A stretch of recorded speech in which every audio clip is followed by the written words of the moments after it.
வணக்கம். நமது டிவியின் இரவு நேர பிரதான செய்திகளோடு இணைந்திருக்கின்றோம். செய்திகளோடு இணைந்து கொள்ளும் நான் ஷலோமி நாகேந்திரன். விரிவான செய்திகளுக்குள் செல்ல முன்னர் முதலில் தலைப்புச் செய்திகள்.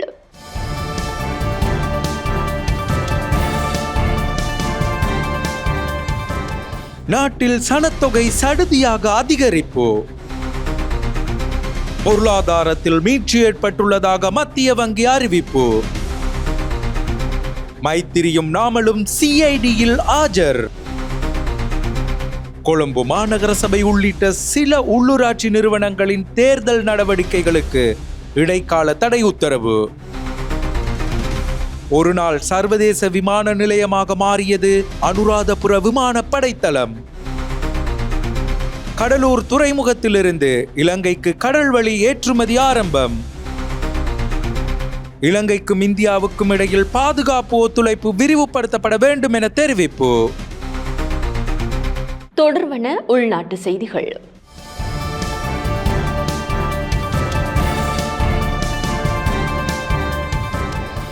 2024ஆம் ஆண்டுக்கான குடிசன மற்றும் வீட்டு வசதிகள் தொகை மதிப்பு அறிக்கை ஜனாதிபதியிடம் கையளிக்கப்பட்டுள்ளது. தொகை மதிப்பு மற்றும் புள்ளி விபர திணைக்களத்தால் நடத்தப்பட்ட 2024ஆம் ஆண்டுக்கான குடிசன மற்றும் வீட்டு வசதிகள் தொகை மதிப்பு அறிக்கை இன்று காலை ஜனாதிபதி அலுவலகத்தில் ஜனாதிபதி அனுரகுமார திசாநாயக்கவிடம் கையளிக்கப்பட்டது. 2024 அக்டோபர் முதல் டிசம்பர் வரை சேகரிக்கப்பட்ட தரவுகளின் அடிப்படையில் இந்த தொகை மதிப்பு முதற்கட்ட அறிக்கை தயாரிக்கப்பட்டுள்ளது. இலங்கையின் குடிசன வளர்ச்சி மற்றும் மாவட்ட அடிப்படையிலான சனத்தொகை பரவல் பற்றி இந்த அறிக்கையில் குறிப்பிடப்பட்டுள்ளது. இலங்கையின் அபிவிருத்தி செயல்முறைக்கான கொள்கைகள் மற்றும் திட்டங்களை வகுக்க அரசாங்கம் அல்லாத ஏனைய நிறுவனங்களுக்கு இந்த குடிசன கணக்கெடுப்பின் மூலம் சேகரிக்கப்படும் தகவல்கள் மிகவும் முக்கியமானவை. குடிசன தொகை மதிப்பு வரலாற்றில் முதல் முறையாக டெப்லெட் கணனிகள் மற்றும் கைபேசிகளை பயன்படுத்தி தரவு சேகரிப்பு மேற்கொள்ளப்பட்டது விசேட அம்சமாகும். இலங்கையில் சனத்தொகை சடுதியாக அதிகரித்துள்ளதாக புள்ளி விபர திணைக்களம் தெரிவிக்கின்றது. இலங்கையின் மக்கள் தொகை 2,17,63,170 அதிகரித்துள்ளதாக சனத்தொகை மற்றும் புள்ளி விபர திணைக்களம் தெரிவித்துள்ளது. 2012ஆம் ஆண்டு சனத்தொகை கணக்கெடுப்பில் பதிவு செய்யப்பட்ட நபர்களின் எண்ணிக்கையை விட இந்த சனத்தொகை கணக்கெடுப்பில் 14,03,731 பேர் அதிகரிப்பை காட்டுவதாக தெரிவிக்கப்பட்டுள்ளது. 2012 மற்றும் 2014க்கு இடையில் சராசரி ஆண்டு சனத்தொகை வளர்ச்சி விகிதம் 0.5% இருந்ததாகவும் அந்த திணைக்களம் சுட்டிக்காட்டியுள்ளது.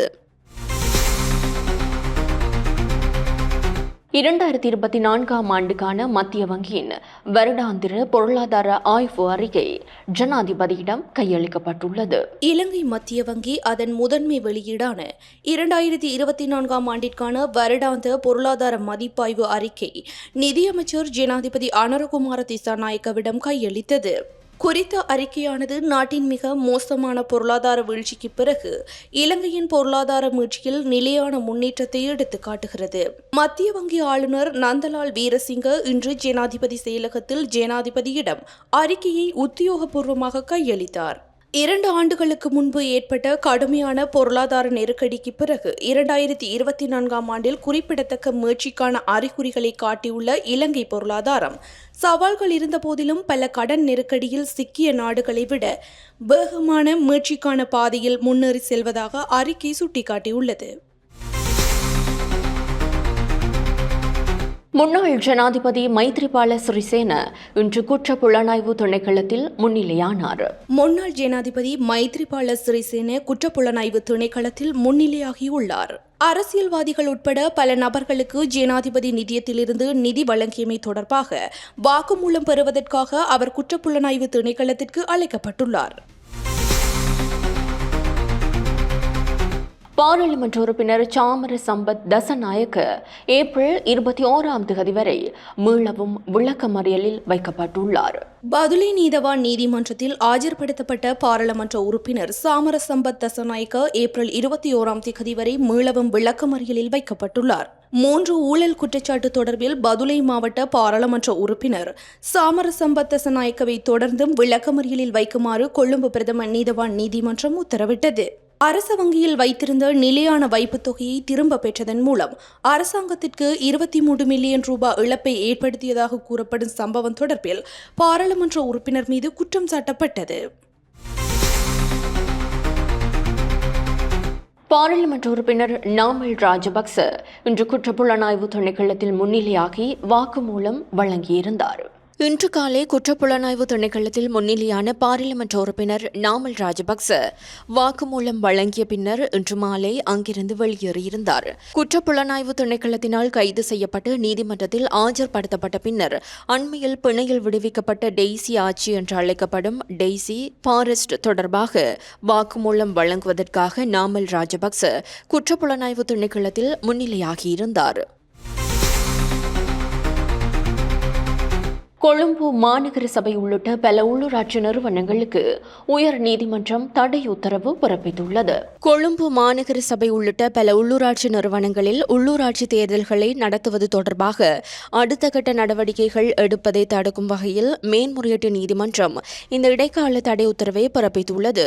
பல அரசியல் கட்சிகள் மற்றும் சுயேட்சை குழுக்கள் தங்கள் வேட்பு மனுக்கள் நிராகரிக்கப்பட்டதற்கு எதிராக தாக்கல் செய்த ரிட் மனுக்களை விசாரணைக்கு எடுத்துக்கொள்ள அனுமதித்து மேன்முறையீட்டு நீதிமன்றம் இந்த உத்தரவை பிறப்பித்தது. அதன்படி இந்த மனுக்கள் மீதான ஆட்சேபனைகளை மே 5ஆம் தேதிக்கு முன் தாக்கல் செய்யுமாறு நீதியரசர்கள் அமர்வு உத்தரவிட்டுள்ளது. மனுதாரர்களின் ஏதேனும் ஆட்சேபனைகள் இருந்தால் மே 7ஆம் தேதிக்குள் தாக்கல் செய்ய வேண்டும் எனவும் உத்தரவிடப்பட்டுள்ளது. இதனை அடுத்து மனுக்கள் மீதான விசாரணைகளை மே 16ஆம் தேதி எடுத்துக்கொள்ள திகதியிடப்பட்டது. அந்த திகதி வரை குறித்த இடைக்கால தடை உத்தரவு அமுலில் இருக்கும் என்றும் உத்தரவில் குறிப்பிடப்பட்டுள்ளது. நிர்ணயிக்கப்பட்ட கால கெடுவிற்குள் குறித்த வேட்பு மனுக்கள் சமர்ப்பிக்கப்படவில்லை என்று கூறி வேட்பு மனுக்களை நிராகரிக்க தேர்தல் அதிகாரிகள் எடுத்த முடிவு சட்டவிரோதமானது என்று அறிவிக்க கோரி அரசியல் கட்சிகள் மற்றும் சுயேட்சை குழுக்களால் இந்த மனுக்கள் தாக்கல் செய்யப்பட்டுள்ளன. உள்ளூராட்சி மன்ற தேர்தல் விதிமீறல்கள் தொடர்பில் மேலும் 9 முறைப்பாடுகள் பதிவு செய்யப்பட்டுள்ளன. உள்ளூராட்சி மன்ற தேர்தல்களுடன் தொடர்புடைய வன்முறை செயல்கள் மற்றும் தேர்தல் சட்டங்களை மீறியமை குறித்து மேலும் 9 முறைப்பாடுகள் பதிவாகியுள்ளதாக போலீசார் தெரிவித்துள்ளனர். நேற்று மாத்திரம் இந்த முறைப்பாடுகள் கிடைத்துள்ளதாக போலீஸ் தலைமையகம் தெரிவித்துள்ளது. வாய்மொழி மிரட்டல் சம்பவம் தொடர்பாக திஸ்ஸ மகாராம போலீஸ் நிலையத்தில் முறைப்பாடு ஒன்று பெறப்பட்டுள்ளது. மேலும் தேர்தல் சட்ட மீறல்கள் தொடர்பாக மத்துகம, பதுரலிய, அலுத்கம, களுத்துறை, தெற்கு, முள்ளேரியா, கல்லணி மற்றும் ராகம ஆகிய போலீஸ் நிலையங்களில் முறைப்பாடுகள் கிடைத்துள்ளதாக குறிப்பிடப்படுகிறது. அனுராதபுர விமானப்படை தளத்திற்கு ஒரு நாள் சர்வதேச விமான நிலைய அந்தஸ்து கிடைத்துள்ளது. இந்திய பிரதமர் நரேந்திர மோடியை நாட்டு விட்டு வெளியேற்றுவதற்கு வசதியாக அனுராதபுரத்தில் உள்ள விமானப்படை தளத்தை நேற்று சர்வதேச விமான நிலையமாக அரசாங்கம் தற்காலிகமாக நியமித்தது. வெள்ளிக்கிழமை வெளியிடப்பட்ட வர்த்தமானி அறிவிப்பின் மூலம் ராணுவ விமான நிலையத்திற்கு ஒரு நாள் சர்வதேச விமான நிலைய அந்தஸ்து வழங்கப்பட்டதாக சிவில் விமான போக்குவரத்து ஆணைக்குழு தெரிவித்துள்ளது. சிறப்பு அனுமதியின் கீழ் மோடியும் அவரது முக்கிய பாதுகாப்பு குழுவும் அனுராதபுரத்திலிருந்து தென்னிந்தியாவின் ராமேஸ்வரத்திற்கு புறப்பட்டனர்.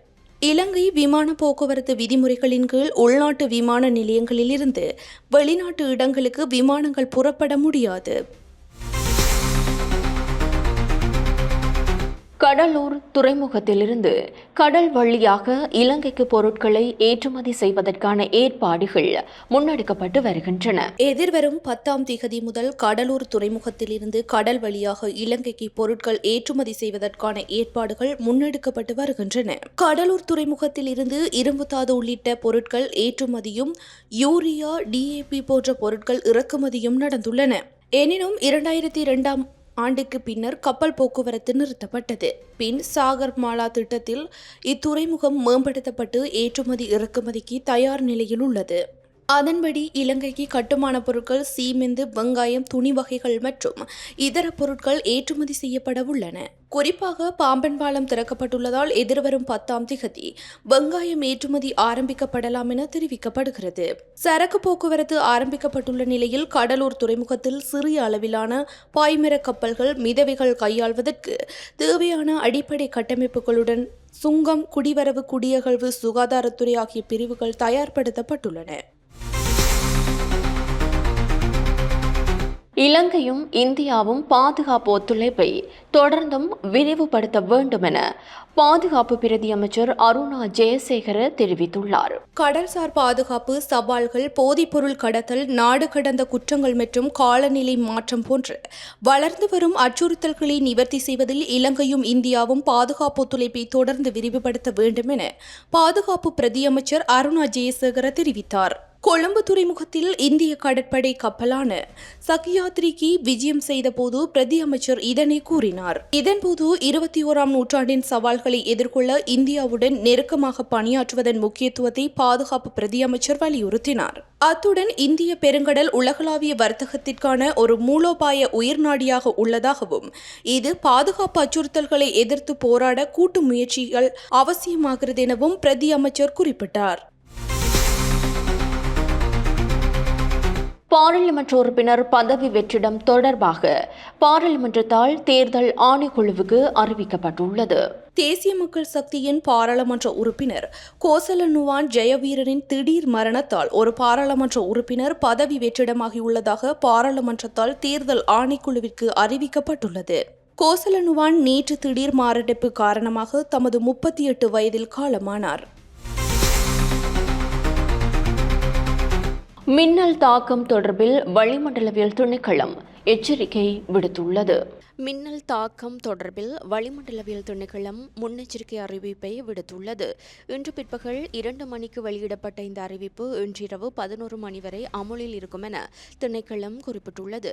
சப்ரகமுவ, மத்திய மற்றும் ஊவா மாகாணங்களிலும் ஹம்பாந்தோட்டை மாவட்டத்திலும் மாலை அல்லது இரவு வேளைகளில் இடியுடன் கூடிய மழையுடன் பலத்த மின்னல் தாக்கம் ஏற்படலாம் என எதிர்வு கூறப்பட்டுள்ளது. இடியுடன் கூடிய மழை பெய்யும் போது அந்த பகுதிகளில் தற்காலிகமாக பலத்த காற்று வீசக்கூடும்.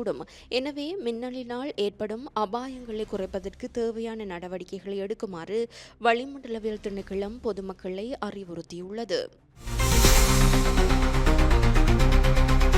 தொடர்வது சர்வதேச செய்தி.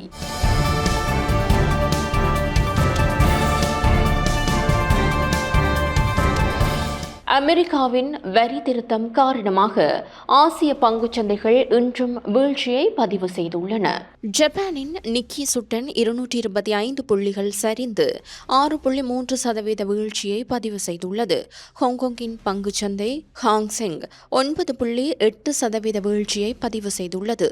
அதே நேரம் இந்தியாவின் சென்செக்ஸ் மற்றும் நிஃப்டி ஆகிய 2 பங்கு குறியீடுகளும் 5% மேல் வீழ்ச்சியடைந்துள்ளது. அமெரிக்காவின் ஃபியூச்சர் வர்த்தகத்தில் ஏற்பட்ட கடுமையான சரிவை அடுத்து அமெரிக்காவின் வால் ஸ்ட்ரீட் பங்குச்சந்தையும் அதன் நடவடிக்கைகளை ஆரம்பிக்கும் போது கடுமையான சரிவை பதிவு செய்யும் என்று எதிர்பார்க்கப்படுகின்றது. இதேவேளை 2021ஆம் ஆண்டுக்கு பின்னர் அமெரிக்காவில் கச்சா எண்ணெய் விலை மிக பெரும் சரிவை சந்தித்துள்ளதாக சர்வதேச ஊடகங்கள் செய்தி வெளியிட்டுள்ளன. தொடர்வது விளையாட்டுச் செய்தி.